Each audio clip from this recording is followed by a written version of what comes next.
Baiklah, pada kesempatan ini saya akan menjelaskan materi distribusi binomial, distribusi Poisson, dan hipotesis statistik. Yang pertama kita akan menjelaskan distribusi binomial. Baik, kita mulai pembahasannya. Jadi, distribusi binomial itu merupakan suatu percobaan yang memiliki dua kondisi. Contohnya, saat melempar uang logam, terdapat dua kemungkinan, yakni sisi logam angka dan sisi logam gambar. Distribusi binomial dinyatakan dalam bentuk Px min N, bla bla bla, dan seterusnya, yang mana N adalah banyaknya percobaan, X adalah peluang sukses dari percobaan, P adalah probabilitas suatu kejadian yang akan terjadi, Q adalah probabilitas suatu kejadian gagal terjadi. Q juga dinyatakan dengan 1 dikurang dengan P. Ini adalah P kecil. Nah, kalau ini adalah P besar. Supaya jelas, kita akan masuk ke contoh soal. Soalnya adalah sebuah dadu dilemparkan ke atas banyak 4 kali. Tentukan peluang munculnya mata dadu nomor 5 muncul 1 kali. Dari sini kita dapatkan datanya. Yang pertama sebanyak 4 kali merupakan percobaan. N sama dengan 4, muncul 1 kali. 1 ini merupakan X, yakni banyak tempat yang akan diisi. 1 peluangnya adalah dari mata dadu kan ada 6, jadi untuk muncul nomor 5 ini maka peluangnya adalah 1/6. 1/6. Kemudian kita tentukan Q-nya juga. Q sama dengan 1 dikurang 1/6. Hasilnya adalah 5/6.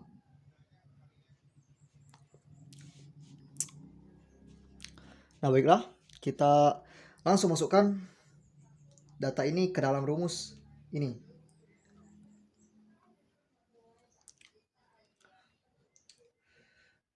P dalam kurung X adalah 1, N adalah 4.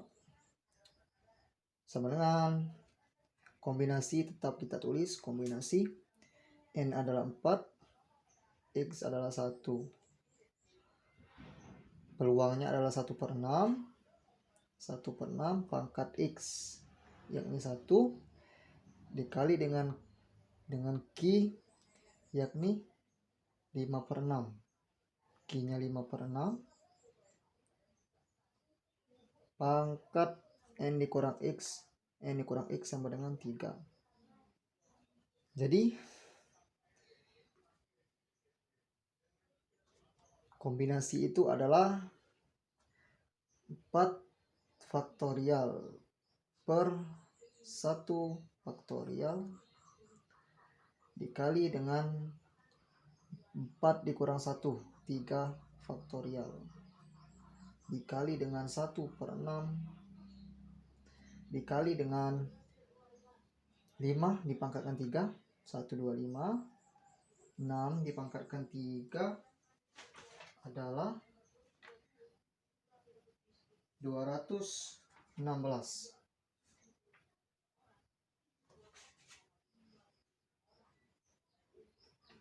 Kita lanjutkan. 4 faktorial kita pecah supaya bisa dicoret. 4 dikali 3 faktorial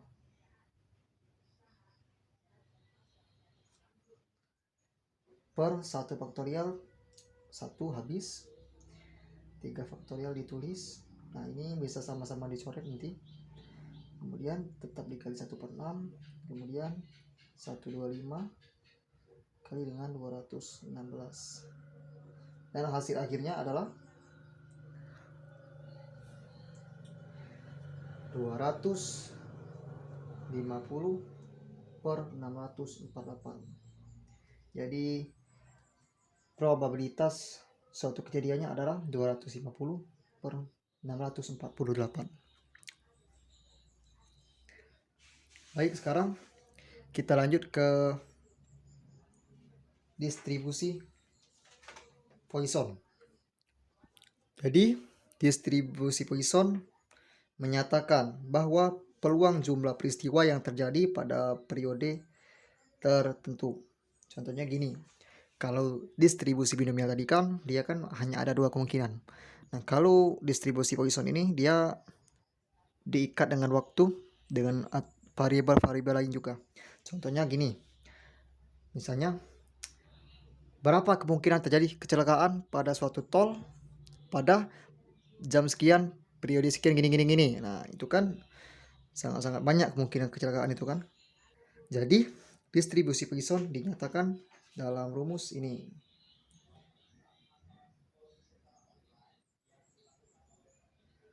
P dalam kurung X dan seterusnya. Yang dimana P adalah probabilitas suatu kejadian.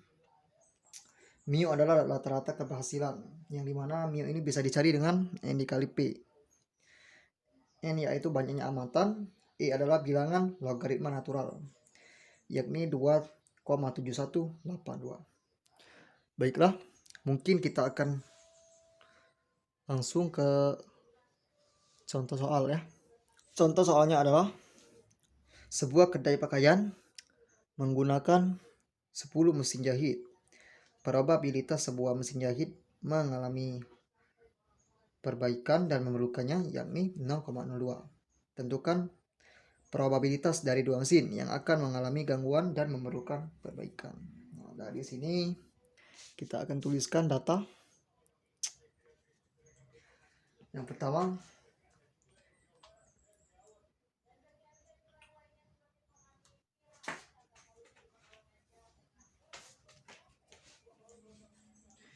adalah N sama dengan 10.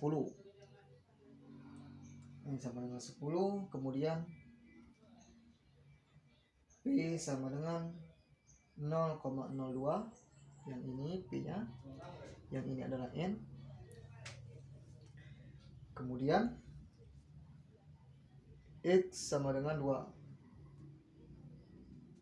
Ini X. Nah, selanjutnya kita cari dulu. Kita akan cari dulu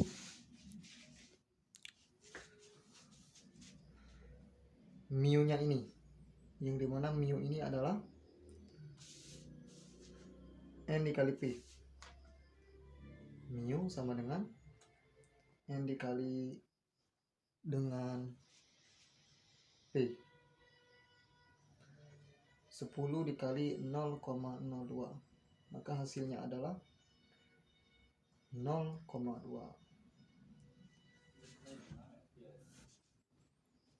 Nah, setelah seperti ini, kita masukkan data ini ke dalam rumus ini. Jadi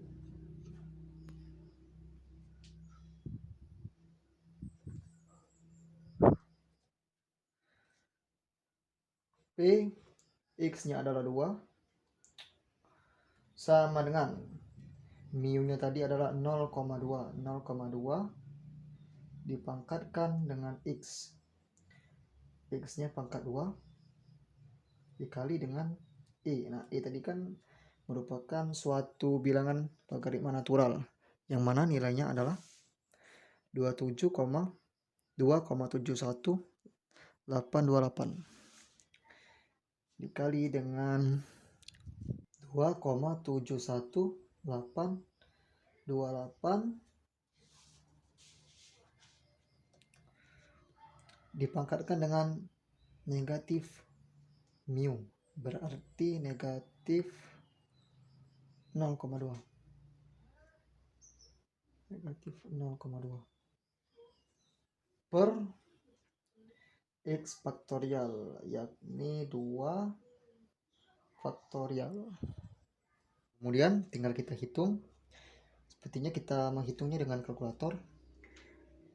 Maka saya dapatkan hasilnya yakni 0,013. Jadi ini adalah hasilnya.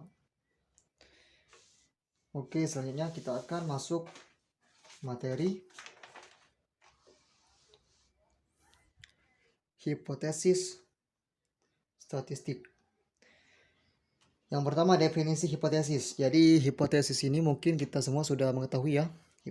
Hipotesis itu adalah dugaan sementara dalam suatu penelitian. Kemudian hipotesis statistik. Hampir sama dengan pengertian hipotesis ya. Tapi hipotesis statistik dia lebih menggunakan banyak rumus atau variabel-variabel. Kemudian uji hipotesis. Uji hipotesis ini merupakan suatu metode untuk mengetahui kebenaran daripada dugaan kita itu pada suatu eksperimen atau penelitian. Nah, kemudian manfaat uji hipotesis. Manfaat uji hipotesis itu sangat banyak. Tapi yang paling penting itu adalah untuk mengetahui apakah benar atau salah dugaan kita itu dalam suatu penelitian. Kemudian hipotesis H0 dan HA. Kemudian kesalahan uji hipotesis. Nah, untuk hipotesis H0 dan HA itu gini misalnya. H0 adalah hipotesis yang mana yang harus ditolak atau hipotesis yang tidak mungkin gitu. Contohnya olahraga tidak membuat sehat. Nah, sementara hipotesis alternatif adalah hipotesis yang masuk akal, yang harus diterima. Contohnya adalah olahraga membuat sehat. Selanjutnya, kesalahan uji hipotesis. Ada dua tipe kesalahan. Yang pertama adalah menolak hipotesis yang harusnya diterima. Yang kedua adalah menerima hipotesis yang harusnya ditolak. Pada intinya adalah untuk menentukan jenisnya, kesalahannya maksudnya. Jika hipotesisnya ditolak, maka kesalahan tipe 1. Jika hipotesis diterima, maka kesalahan tipe 2. Ini adalah cara untuk mengetahui dia itu kesalahan tipe mana. Nah, baik. Kita akan menentukan jenis kesalahan dengan beberapa kalimat ini. Yang pertama adalah, walaupun saya percaya bahwa 75 dari 100 pohon berbuah sebagai reaksi dari pupuk A hanya kebetulan belaka, kiranya cukup beralasan kalau saya percaya pupuk A lebih efektif dari pupuk B. Kesalahan tipe berapakah ini? Cara menentukannya mudah kan? Kalau dia menerima hipotesis, maka dia kesalahan tipe 2. Kalau dia menolak hipotesis, maka kesalahan tipe 1. Nah, di kalimat ini sudah sangat jelas bahwa walaupun saya percaya berarti dia menerima hipotesis. Maka ini adalah kesalahan tipe 2. Nah, kemudian pada kenyataannya pupuk A tidak lebih baik dari pupuk B meskipun 75 pohon telah berbuah, karena bisa saja hanya kebetulan pupuk A tidak lebih baik dari pupuk B. Ini sudah sangat jelas juga karena pada kenyataannya, perhatikan ini kan sudah kesimpulannya. Pada kenyataannya pupuk A tidak lebih baik, berarti dia menolak hipotesis.